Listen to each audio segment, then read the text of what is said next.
Welcome to Kenton Teaches. Enjoy the video.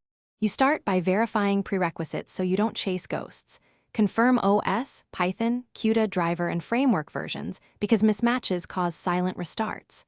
Once done, inspect systemd, container, framework, and GPU logs to capture the crash signature early. Next, disable auto restart and run a minimal reproducible job with debug flags. This isolates the failure. Make sure to note memory, OOM killer messages, and driver errors so subsequent fixes target the real root cause. You now perform the complex middle work. Reproduce reliably by reducing batch size, disabling data augmentations, or toggling AMP to test memory pressure. This shows whether model scale triggers restarts. Then isolate hardware versus software by swapping GPUs, running on CPU, or launching a clean container image to eliminate environment drift.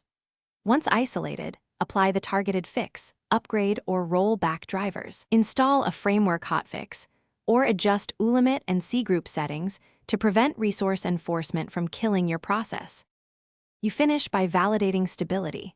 Run several full workloads and only then re-enable managed restarts with monitoring active so you avoid masking intermittent failures. Make sure to add health checks, an exponential backoff restart policy, and alerts to catch recurrence early. If the issue persists, collect a core dump, enable verbose logs, and prepare a minimal reproducible case for upstream bug reporting. That gives engineers the what, where, and how needed to fix deep runtime or driver problems fast. Thanks for watching. Please subscribe if this video was helpful.